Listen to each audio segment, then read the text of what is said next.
इतनी बड़ी घटना हुई। देश में 100 से ज्यादा लोगों की मौत हो गई हाथरस हादसे में। रशिया के प्रेसिडेंट पुतिन ने शोक संदेश भेजा, जर्मनी ने, चाइना ने शोक संदेश भेजा, पर हमारे माननीय प्राइम मिनिस्टर नरेंद्र मोदी, उनको शायद ये काफी नॉर्मल लगा। उन्होंने जाना जरूरी नहीं समझा। सुबह से आ रही तस्वीरें, राहुल गांधी के साथ गले लिपट कर रो रहे लोगों की तस्वीरें तो आपने देख ही ली होंगी। पर क्या आपके मन में ये सवाल नहीं आया कि आखिरकार हमारे देश के प्रधानमंत्री, जो कल एक दिन पहले ही क्रिकेट के खिलाड़ियों को मिलते हुए मुस्कुराते हुए नजर आ रहे थे, क्या उन्हें आज भी हाथरस के हादसे के लोगों से, पीड़ितों से, जो वहां पर चीख पुकार रहे हैं, अपने परिवारजनों को खोने के दुख में हैं, उनसे मिलने आना चाहिए था? इतना नॉर्मल हो गया है कि हमने पार्लियामेंट सेशन के दौरान जब ये बात सुनी तो हार्डली 1 मिनट में उस बात को सिर्फ संवेदना प्रकट करने के बाद खत्म कर दिया। हाथरस में जो भगदड़ हुई उसमें अनेकों लोगों की दुखद मृत्यु होने की जानकारी आ रही है। जिन लोगों की इस हादसे में जान गई है, मैं उनके प्रति अपनी संवेदना व्यक्त करता हूं। मैं सभी घायलों के जल्द से जल्द ठीक होने की कामना करता हूं। राज्य सरकार की देखरेख में प्रशासन राहत और बचाव कार्य में जुटा हुआ है। केंद्र सरकार के वरिष्ठ उत्तर प्रदेश सरकार के लगातार संपर्क में है। मैं इस देश में हाल ही में पिछले 3-4 सालों में हुए ऐसे 4-5 बड़े मौकों की बात करेंगे जहां पर देश की जनता अपने प्रधानमंत्री की ओर देख रही थी। उन्हें उम्मीद थी कि प्रधानमंत्री मोदी उनसे मिलने आएंगे, उनके साथ अपना दुख साझा करेंगे और उनसे मुलाकात करेंगे। सबसे पहले मैं बात करना चाहूंगी किसान आंदोलन की। आपको याद होगा 2020-21 में किसान आंदोलन जब हुआ था तो कितना लंबा चला था और देश दुनिया तक इसकी गूंज हुई थी। पर कमाल है और मजाल है कि प्रधानमंत्री मोदी किसानों से मिलने आ पाते। दूसरी सबसे बड़ी घटना की अगर बात करें तो मणिपुर इस वक्त तक सुलग रहा है। 14 महीने बीत चुके हैं, 11,000 से ज्यादा एफआईआर दर्ज हो चुकी हैं और प्रधानमंत्री मोदी ने अपने 2 घंटे की पार्लियामेंट्री स्पीच में क्या बोला?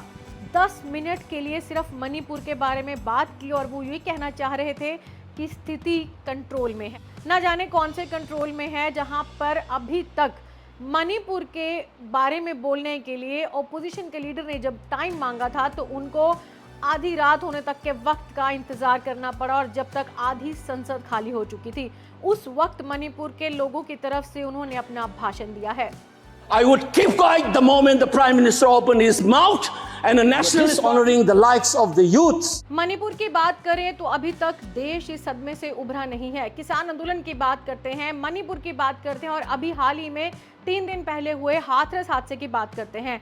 आपको अगर इतना भी अंदेशा होता कि वहां पर जाकर लोगों से आप दुख प्रकट कर सकते तो शायद लोग आपको और अच्छे से ज्यादा प्यार करते, पर पीएम मोदी ने ऐसा कभी नहीं किया। पिछले 10 साल के कार्यकाल में जब भी उनकी कोशिश हुई है लोगों से मिलने की, ना जाने वो क्यों डरते रहे हैं। और अक्सर आपको याद होगा कि सिर्फ और सिर्फ जब तक इलेक्शन की अनाउंसमेंट नहीं हुई थी उसके पहले तक पीएम मोदी ने कोई भी प्रेस कॉन्फ्रेंस नहीं की थी। सीधा सीधा मीडिया से कोई सवाल जवाब नहीं हुआ था और 10 सालों तक प्राइम मिनिस्टर के तौर पर रहते हुए पीएम मोदी ने कभी भी मीडिया इंटरेक्शन नहीं की। यहाँ तक कि पूरे मीडिया को कंट्रोल करके रखा, ये अक्सर उन पर ये आरोप लगते रहे हैं। पर हालांकि किसान आंदोलन जैसी बड़ी घटना हुई, रेसलर्स जो थे वो प्रोटेस्ट पर बैठे, मणिपुर में इतनी बड़ी घटना हुई, पर पीएम मोदी ने वहां जाना जरूरी नहीं समझा। शायद उनको जरूरत नहीं लगी या उनके लिए उन्होंने इतना नॉर्मल कर लिया कि वहां पर जाने की जरूरत ही नहीं। और अपने लोगों के बीच में जाने से तब तक प्राइम मिनिस्टर डरते थे जब तक कि इलेक्शन की अनाउंसमेंट नहीं हुई थी। इलेक्शन के टाइम पर तो आप बहुत भाग भाग कर गए थे, आपने ताबड़तोड़ रैलियां की थी, कई सारे वादे किए थे, लोगों को नए नए देश के बारे में बातें बताई थी कि हम ये करेंगे, हमारे नए डेवलपमेंट के मुद्दे ये होंगे। पर शायद आप अपने लोगों के बीच जाना, उनसे बात करना भूल चुके हैं प्राइम मिनिस्टर साहब।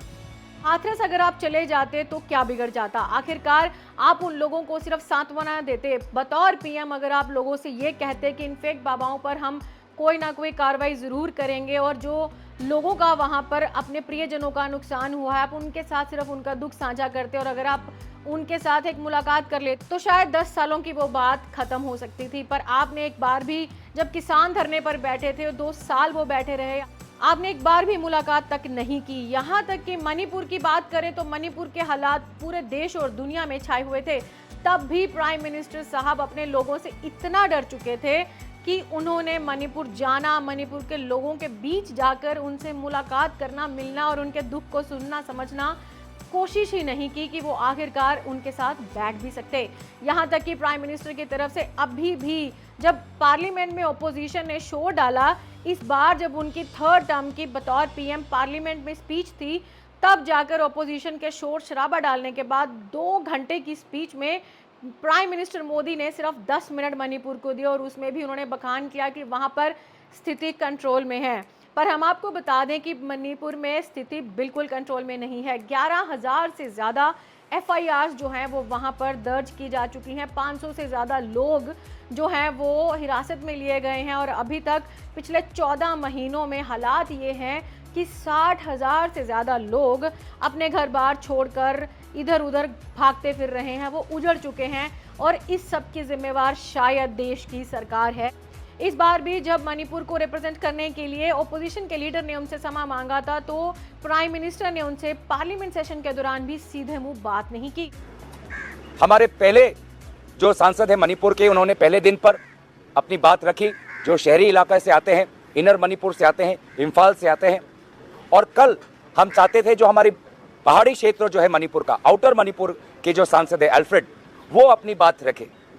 लेकिन अफसोस कि जहां पर हमारी संवेदना मणिपुर के साथ है, प्रधानमंत्री मोदी जी अपने सामने मणिपुर की व्यथा नहीं सुनना चाहते थे। हमारी मांग स्पष्ट थी कि हमें पता है कि प्रधानमंत्री मोदी जी को 4 बजे आना है, उनको अपना भाषण देना है। हमारी मांग इतना ही था कि आप बस 2 मिनट आप हमारे मणिपुर के सांसद को अपनी व्यथा, अपना पक्ष और मणिपुर में शांति और अमन की एक याचना व्यक्त करने का एक अवसर दें।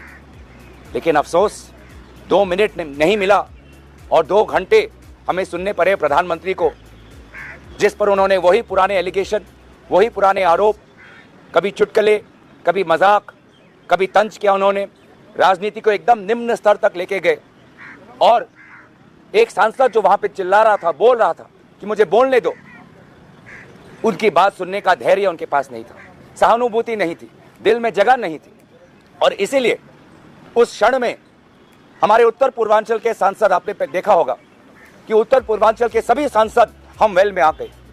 मणिपुर के 2 सांसद आए, मैं उनके साथ आया, फिर मेरे साथ नागालैंड के सांसद आए, मेरे साथ फिर मेघालय के सांसद आए और हम सभी ने एक दूसरे का हाथ पकड़कर हमने इंसाफ की गुहार लगाई, हमने इंसाफ की गुजारिश की, न्याय की गुजारिश की।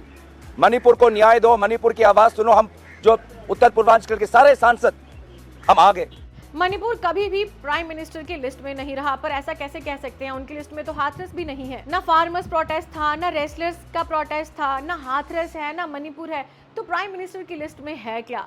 ऑपोजिशन को बालक बुद्धि कहना, उनके बारे में अलग अलग विचार करने, और आपको हैरानी होगी अगर आपने वो भाषण नहीं सुना तो एक इंपॉर्टेंट पॉइंट हम आपको बता देते हैं कि मणिपुर के बारे में बात करने के लिए जब ऑपोजिशन प्राइम मिनिस्टर को मजबूर कर रही थी तो उस वक्त उनका पहला जो रिप्लाई आया था, उन्होंने ये बोला था कि स्थिति हमारे कंट्रोल में है, पर कुछ बालक बुद्धि हैं जो अपने आप को ऐसा समझते हैं। प्राइम मिनिस्टर मोदी ने, हैरानी की बात यह है कि 1990 का एग्जाम्पल दिया है मणिपुर के मामले में कि जब कांग्रेस की सरकार थी तो मणिपुर में राष्ट्रपति शासन लगा। तो अब 2024 में 1990 का एग्जाम्पल कैसे दे सकते हैं?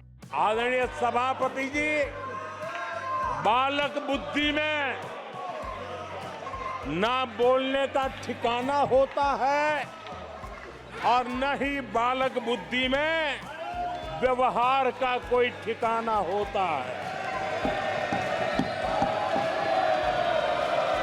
और जब ये बालक बुद्धि पूरी तरह सवार हो जाती है तो सदन में भी किसी के गले पड़ जाते हैं। ये बालक बुद्धि अपनी सीमाएं खो देती है तो सदन के अंदर बैठ करके आंखें मारते हैं, आंखें मारते हैं। तो आखिर क्या अब हम ये कहें कि हमारे प्रधानमंत्री लोगों के बीच जाने से डरते हैं, उनके अपने लोगों से उन्हें डर लगता है, उनके दुख बांटने से उन्हें डर लगता है, वो हर चीज को नॉर्मलाइज कर लेते हैं, हर बात को नॉर्मलाइज कर लेते हैं, देश भर में चल रहे बड़े बड़े प्रोटेस्ट को नज़रअंदाज कर देते हैं, उनसे बात नहीं करते, उनकी सुनवाई नहीं होती और ना ही प्रधानमंत्री उनसे मिलना चाहते हैं। तो आखिरकार सबसे बड़ा डर शायद प्रधानमंत्री का उनके देश के लोग हैं, जिनको वो अपनी बड़ी बड़ी बातों के साथ अक्सर बहलाने की कोशिश करते रहते हैं।